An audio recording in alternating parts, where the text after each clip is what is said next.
Hoje vamos tratar um pouco, acho que na sexta que vem vamos fazer um complemento, até respondendo as perguntas que vão me chegando aqui pelo Instagram, sobre a virtude da fortaleza. Né? Não sei se vocês acompanharam uma live que eu fiz no YouTube, em que eu falei das 11 paixões da alma humana, né? Segundo São Tomás de Aquino, mas que já estão lá no Aristóteles, né? E que se dividem em três pares, né? No concupiscível. Concupiscível é o reino dos desejos por objetos que são de fácil acesso, né? Quando eu desejo um bolo, quando eu desejo um sorvete, ou um prazer sexual, são objetos que não são o que São Tomás chama de árduos. Eles são fáceis. Eu tenho facilidade em obtê-los, em obter aquele prazer desejado. Né? Então, esses movimentos, essas paixões estão no concupiscível. Né? E depois nós temos as paixões do irascível. O irascível é o apetite também é um desejo, mas por coisas árduas, difíceis de alcançar. A temperança, como nós vimos nas duas últimas lives, é a virtude que harmoniza, que modula, que mede, né, os desejos do concupiscível. Né? Então nós vimos que, assim como os principais desejos do concupiscível são os desejos de alimento e bebida e de sexo, a temperança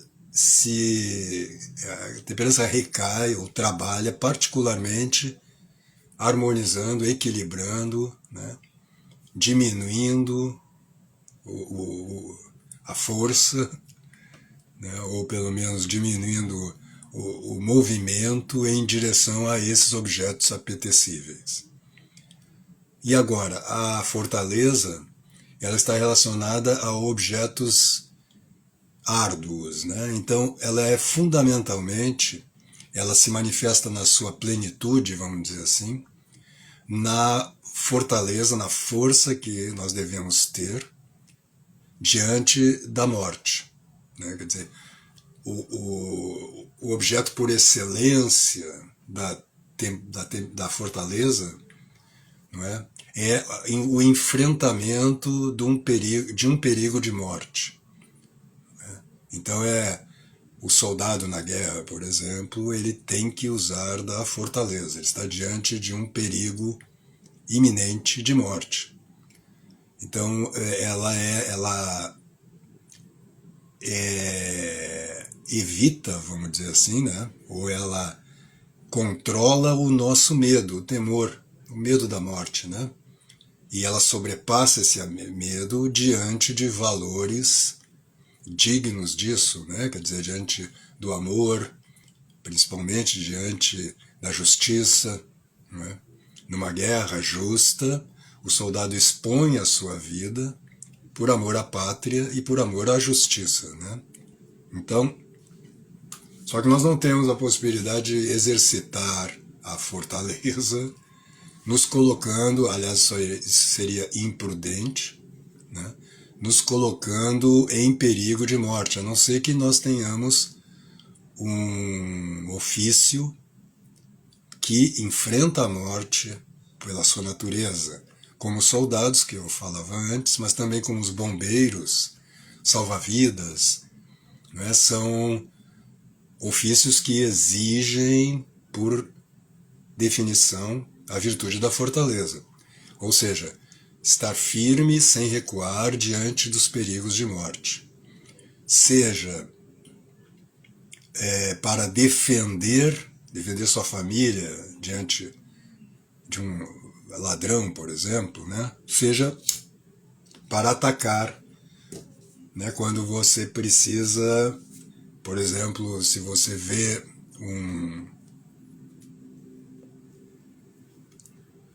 um crime na rua, alguém atacando, ou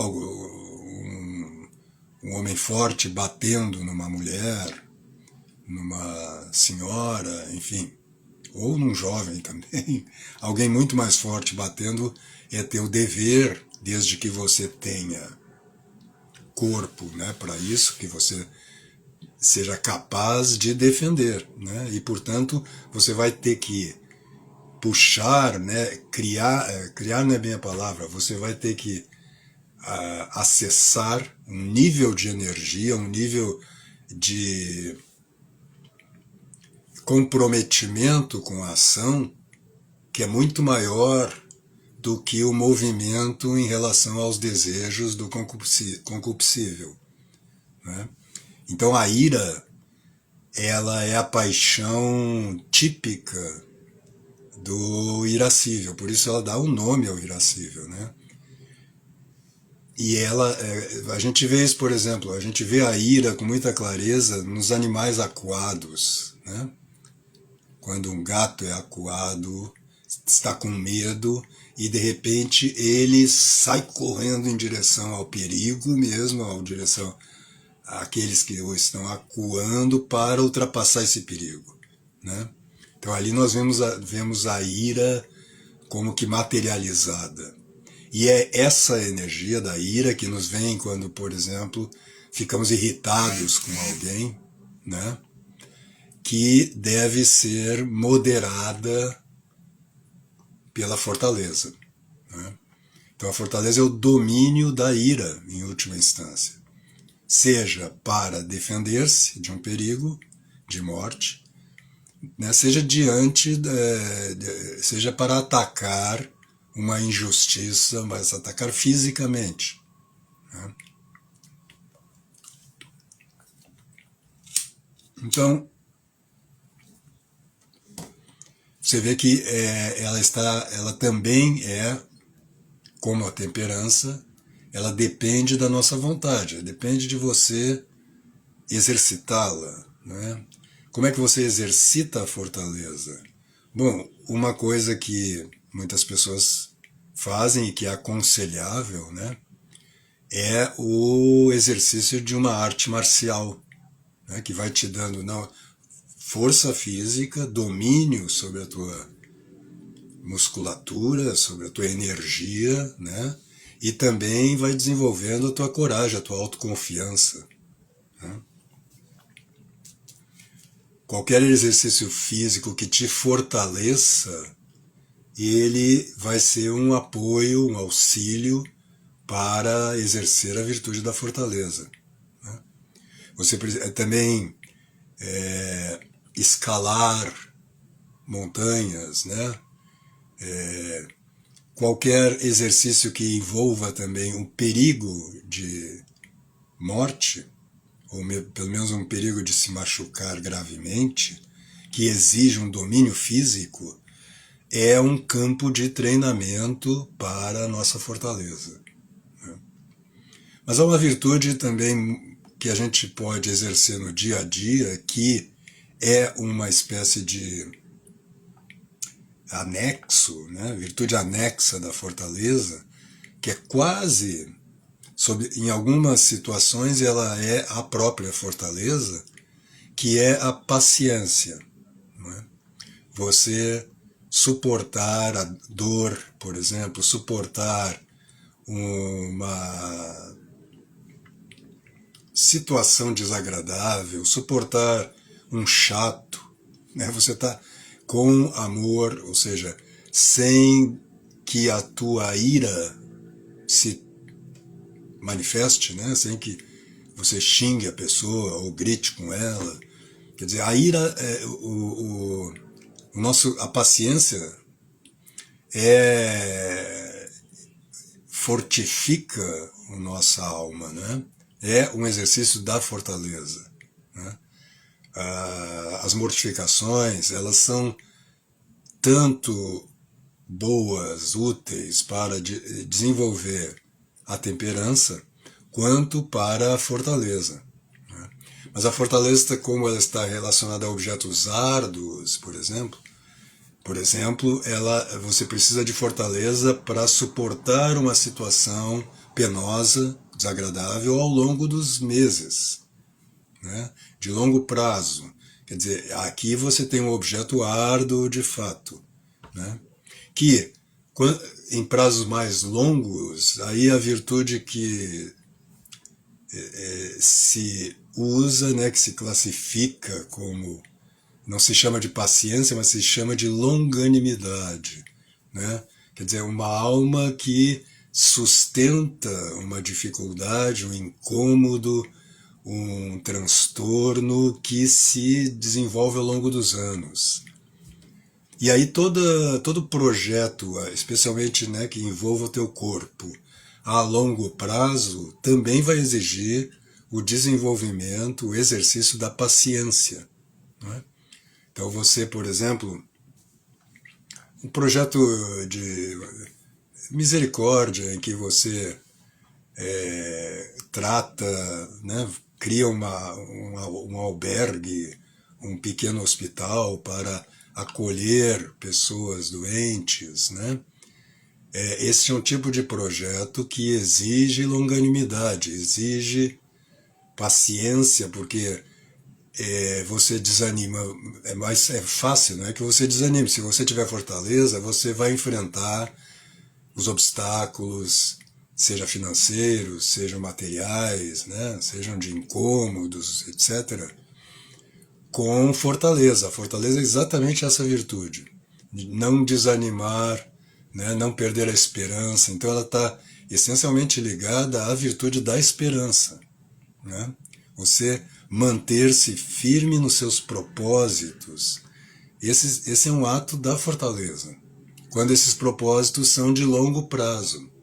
Então você vê que, tomado no sentido amplo, para a própria vida espiritual, né, ou seja, cujo objetivo é o céu, a salvação da alma, é necessário ter fortaleza, né? Então, como a gente já viu, as virtudes elas se interrelacionam dialeticamente, né?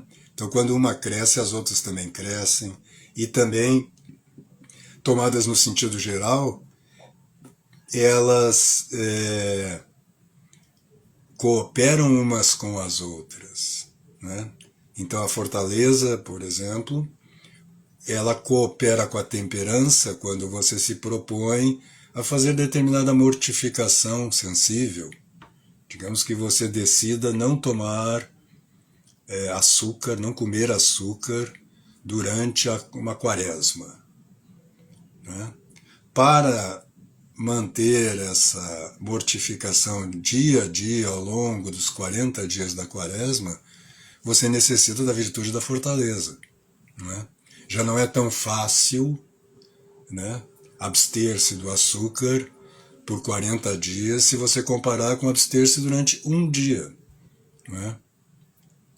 Assim também a temperança coopera com a fortaleza, no sentido de que ela é a virtude que dá a cada ato, né, a sua boa medida, sem excesso e sem falta, né? Então é uma virtude temperante, né, que dá o tempero adequado para cada situação. Então o excesso da fortaleza existe uma palavra adequada que está me faltando, mas uma audácia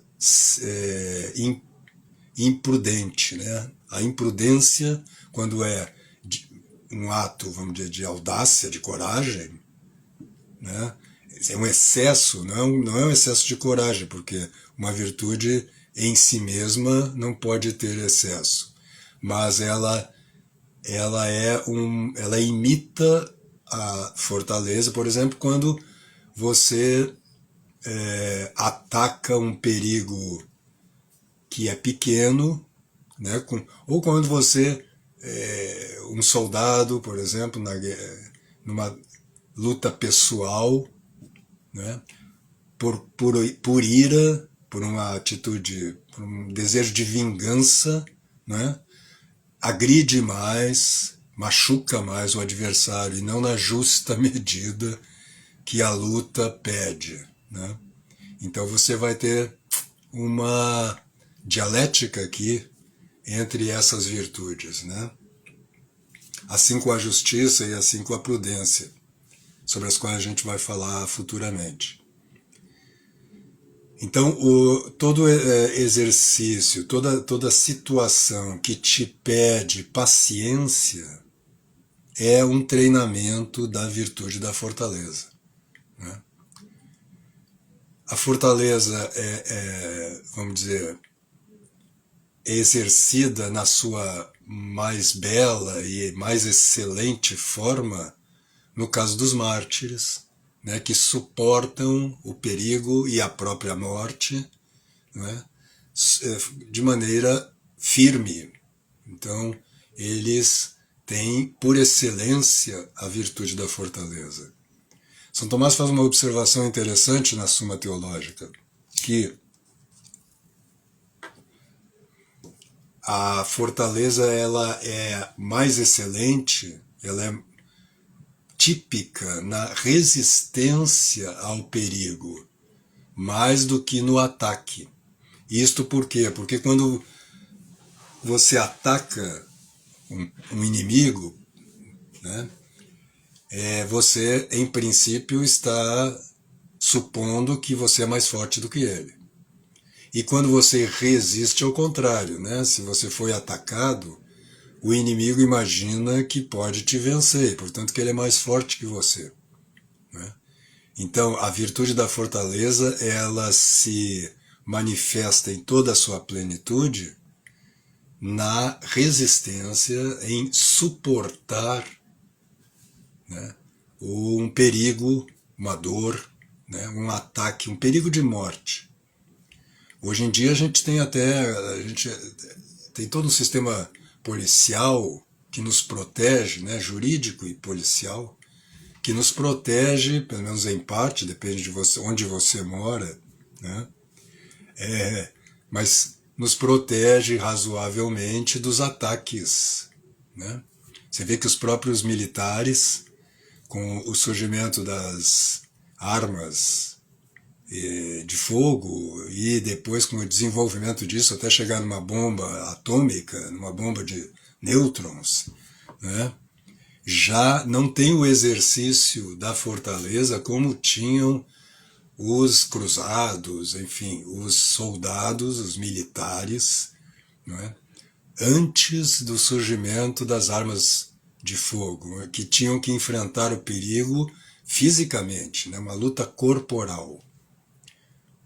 E é por isso que, como eu disse mais no início, as artes marciais são um campo privilegiado para o exercício, o desenvolvimento da virtude da fortaleza. Eu me lembro, por exemplo, quando eu fazia tai chi na minha juventude, né, havia um exercício em que você ficava com os joelhos flexionados, né, no nível baixo, né, durante 2, 3 minutos só sustentando aquela posição. Este é um exercício de fortaleza, né? Você vai treinando a sua capacidade de suportar a dor. Então é isto. Hoje acho que fizemos uma síntese aqui da virtude da fortaleza. Se vocês tiverem alguma pergunta eu posso responder ainda. Eu já me propus nessas lives de sexta não ultrapassar meia hora para não abusar da paciência de vocês. Eu não vou desenvolver aqui um treino da paciência de vocês nestas lives. Senão, também as perguntas que me chegarem pela caixa de perguntas ao longo da semana, eu vou separar e responder na semana que vem, onde eu tratarei ainda, então, da virtude da fortaleza e falarei um pouco das virtudes anexas à fortaleza, as principais delas, segundo São Tomás, né? Volto a dizer que essas pequenas aulas aqui de sexta-feira são amostras, ou como é que eu chamaria isso? Uma espécie de frutos, né, que eu coloco à disposição de todos, do que nós estamos estudando com mais profundidade no curso A Tradição Cristã, né? O Homero está perguntando se tem algum livro sobre a fortaleza. Bom, existe um livro, alguém até me perguntou na caixa de perguntas e ainda não respondi. Existe um livro do Joseph Pieper, aquele filósofo alemão, sobre as virtudes, que existe uma tradução em português, onde ele trata das 7 virtudes, as 3 virtudes teologais e as 4 virtudes cardeais. Mas também você encontra uma parte substancial de comentários e explicações sobre as virtudes no livro do Tanqueray, que me escapa o nome agora, né? E no livro do Royo Marin também sobre a vida cristã, né? Deixa eu pegar aqui, eu tenho fácil aqui o título dos livros, porque eu estou ficando velho e aí a minha memória já não é mais a mesma. Então eu dei para esquecer títulos de livros, nome de autores, às vezes eu lembro o título do livro e não lembro o nome do autor.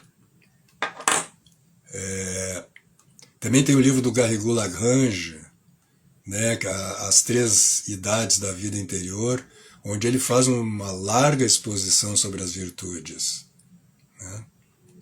Deixa eu achar aqui também o Royo Marin, como é que chama? Teologia da Perfeição Cristã. E o outro que eu citei é o Tanqueray, que chama-se Compêndio de Teologia Ascética e Mística. Nesses livros vocês vão encontrar assim, partes substanciais de comentários e explicações sobre as virtudes, né? Sim, Ellen, a Virgem Maria é portadora da plenitude das virtudes também. Também eu digo porque o Cristo por excelência, né? Jesus Cristo é o homem, né, das virtudes. Ali se lembra que também tem aquele livreto do Rafael Llano Cifuentes, A Fortaleza, da Quadrante. Se eu não me engano, tem das outras virtudes também, não, acho que não sei do mesmo autor. O exemplo da virtude da fortaleza, o Bruno pergunta, bom, o exemplo máximo e paradigmático é o martírio, né, onde você, seja um martírio cristão, propriamente dito, né, seja um martírio no sentido mais amplo, alguém que salva uma família do incêndio, num incêndio, por exemplo, e acaba morrendo ali no incêndio, né? Então, esses são exemplos máximos, mas mesmo sem ter morrido, a pessoa que salva uma família do incêndio e arrisca sua vida pela vida alheia, é um exemplo do exercício, né, da atuação da virtude da fortaleza. Deixa eu ver se tem mais alguma coisa.